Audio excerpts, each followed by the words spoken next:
What's up, YouTube, and welcome to my pickups video for the month of May 2024.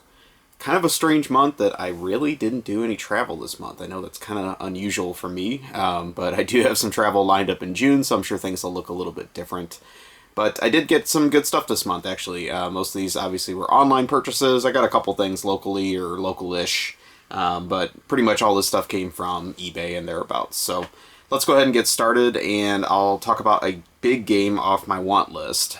This is for the Sega Master System, and it's Outrun 3D. This one is pretty unique in that it was a Euro-only release. We did not get this in the United States, and why I really wanted this was actually the last game that I needed to complete the subset of all the 3D glasses-enabled games for the Sega Master System. So probably a future incoming video on that topic. However, this was kind of a thorn in my side, number one, because it is a Euro exclusive, so it's a little bit harder to find in the US. It is the most expensive by far of the 3D titles for the Master System, but then also I wanted it because I'm a huge Outrun fan. This is one of my favorite franchises that Sega ever made, especially the arcade game, of course, and really just was interested in getting this game just to kind of collect for that purpose as well. Now that I have it, though, I can say I'm pretty disappointed in it. The original Outrun for the Master System can be forgiven. It was a pretty early title for the system. The arcade game was still fresh. I think they wanted to strike while the iron was hot and just get the game out there. It played okay. It had decent speed. It just, the graphics weren't really that hot and didn't compare all that well to the arcade game. But this came out like 2 years later, and honestly it's inexcusable because it plays worse than the original Outrun. It is very, very slow paced, even once you use the shifter into high gear. And the gameplay is just incredibly choppy. The handling feels like you got lead in the steering wheel. It's very, very weird.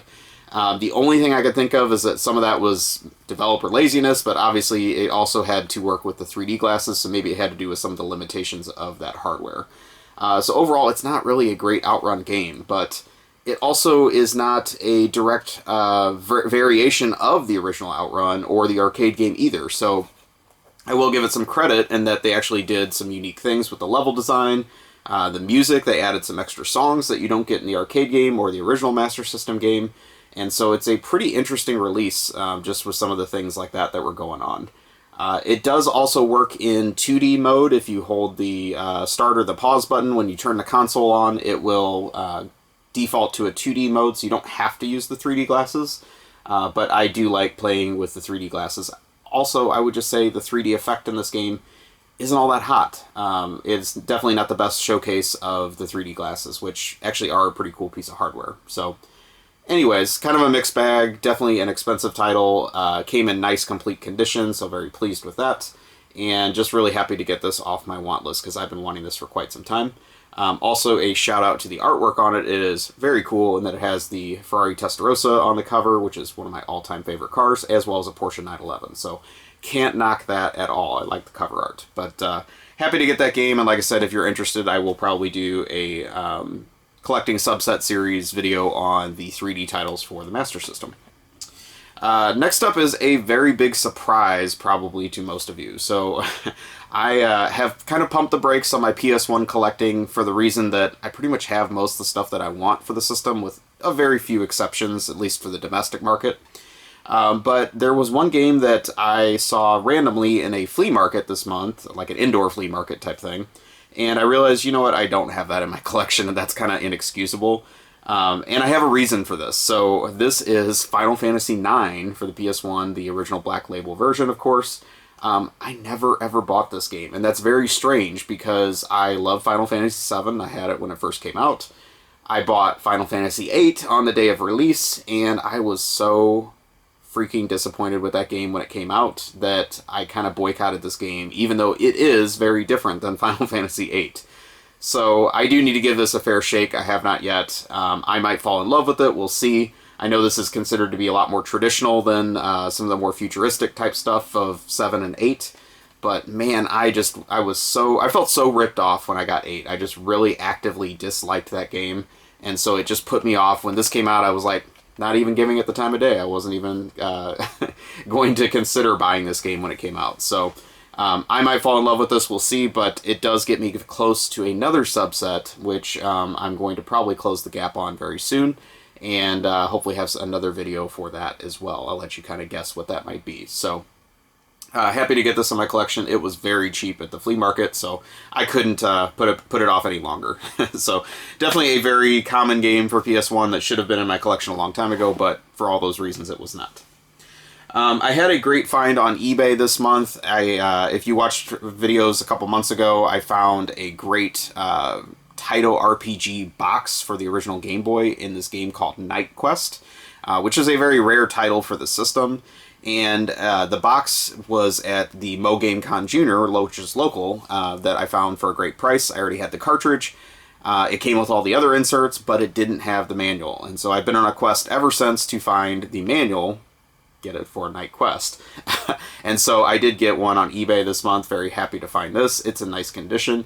I will say for a Game Boy manual, it is very thick. I would say like maybe even the Final Fantasy titles would be the only thing I can think of that have a thicker manual for the Game Boy. And also Taito just did a really nice job on it. It has, I don't know if I can find a page that actually shows it, but there are some pretty cool illustrations in the manual as well. And I just think it has, you know, just a nice design to it. So Taito usually does a nice job with their manuals. This is no exception. And very happy to have this because now this game is complete. The other thing I just think is kind of funny with this game is the protagonist's hero's name is Will. And I just think, like, what a strange name for a very traditional JRPG to have a character named Will as your main character. But no offense to people named Will, I just think that's really funny that is what they went with. So anyways. One other find I had that was at like I said, a local-ish game store. I wouldn't call it like out of town too far, but one that I don't typically go to, was a accessory for the Sega Genesis that I didn't have in my collection, and that is the Genesis Team Player. This is actually complete in the original box. The box is pretty beat up, but honestly, I don't think the accessory itself was ever used. I think this just like was in somebody's dusty shelf or basement or whatever, and then they traded it in. So what is kind of cool about this, I'll take it out of the box just so I can show you, is the design of the Team Player. So this is actually the second multi-tap that Sega made for the Genesis systems.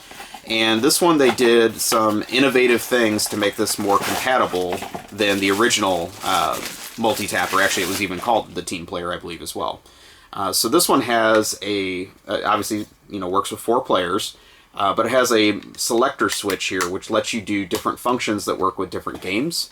And so one of the things is that EA had their own 4-player adapter that only worked with the EA titles. And so that was kind of a sticking point with the original Genesis multi-tap, is you couldn't use it with the EA titles.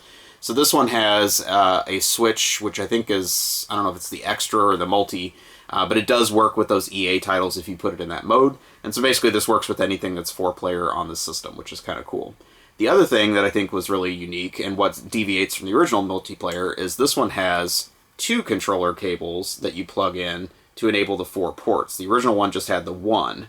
And so this actually works very well with all versions of the Genesis because they spaced it out as 2 separate cables. And so when you have like oddball variant systems like the JVC XI and the CDX, you need controller ports that are at different levels because they're not on the same plane as they are on a Genesis 1 or Genesis 2 or Genesis 3. So this is a very flexible piece of hardware.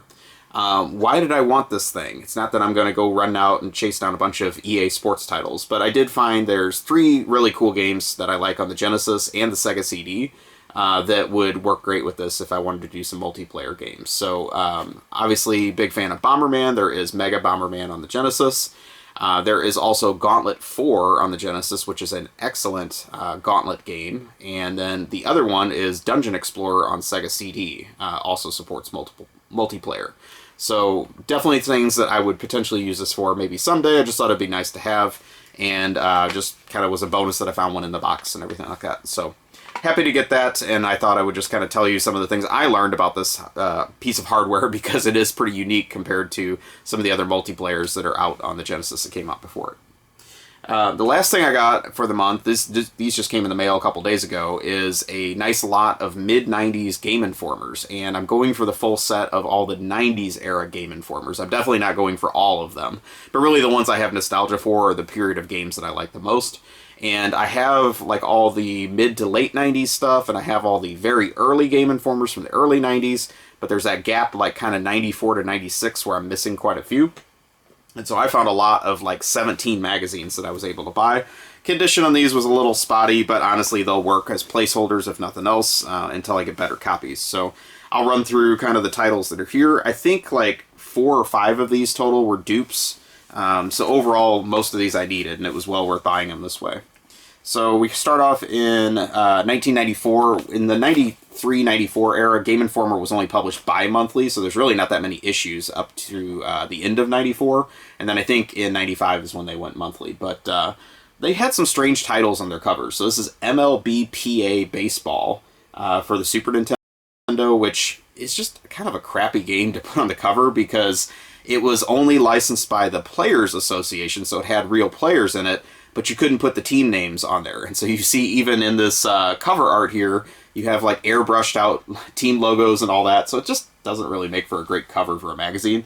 But anyway, I do like reading through these, so I had a chance to go through all these.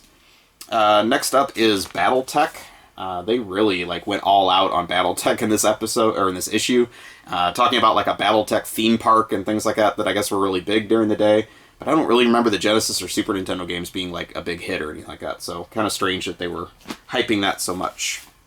Next one makes a lot more sense. This is Doom. This is actually December 94, so I guess they had started going monthly by the end of 94, I should say. Obviously the typical cover art for the game, but nice to see that. This one's kind of cool that you didn't really see on many game magazines of the era. We have a Ristar cover for the Genesis. Very cool game that, like I say, you don't see a whole lot about. Next up we have Killer Instinct, and I think this was the arcade version of Killer Instinct is what they were featuring, so kind of unique that they did that. It was before the Super Nintendo version came out. And then we have NBA Jam Tournament Edition, pretty popular during that era. This is another one where I kind of think they took a chance. Eternal Champions, this game is such a dud, but very interesting that it was cover-worthy of that era.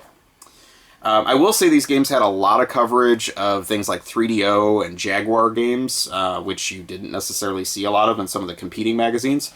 So much so that they put Gex on the cover, but this is not Saturn or PS1 Gex, this is 3DO Gex that they had on the cover for this issue, so I thought that was kind of unique. Here's one that is pretty neat. This is a Daytona USA cover. I think this is one that was a dupe. Some of the ones in like this middle batch here are dupes. This one's one of my all-time favorite Game Informer covers, the Batman and Robin, or Adventures of Batman and Robin cover. I just think it looks, composition-wise, it looks really cool, nice colors, things like that. But also that one was a dupe. This is one of my all-time favorite Game Informers as well. I've talked about this one before. This is the Lunar 2 Eternal Blue for Sega CD cover, and not only is it a neat Working Designs cover, but it's also a fold-out cover. So really cool to see that. And kind of some interesting stories about the whole history of how that ended up on the cover last minute inside the magazine. It was supposed to be a Chrono Trigger magazine cover, but like the artist wanted too much in royalties or whatever and threw a fit. So they called it Vic Ireland, and he hooked him up with some really cool artwork at the last minute. So kind of neat to see that. Next up we have Killer Instinct again, and that's why I was saying I think the other one was when it was just the arcade game. This is when the actual home version was coming out. It got a cover again pretty rapidly after the other one. Then we have a Mortal Kombat 3 cover. I will just say, like, some of these issues during this era, there was so much hype about Mortal Kombat 3, I guess because Mortal Kombat 1 and 2 were such big hits. I don't really think many people look nostalgically at Mortal Kombat 3. It's not really a great game. I don't know. I'm not the one to ask. I didn't really like the series from the get-go. But I don't think that that one's anybody's favorite, and there was just so much hype about this game, and I know people had to have been disappointed when it actually came out. Next up we have a Diddy Kong's Quest Donkey Kong Country 2 cover. I think that one was a duplicate as well, but definitely a popular game that I enjoyed back during that era. At the end of 95 we have Toy Story. I think this was covering the Super Nintendo and the Genesis version of the game. Obviously the movie was big then. Then we go into 96, and then the hype kind of switched from Mortal Kombat around this era, and it was all about what the Nintendo Ultra 64 is going to be about before it became the N64. And so we have our first Mario 64 cover, which is kind of janky artwork if you ask me.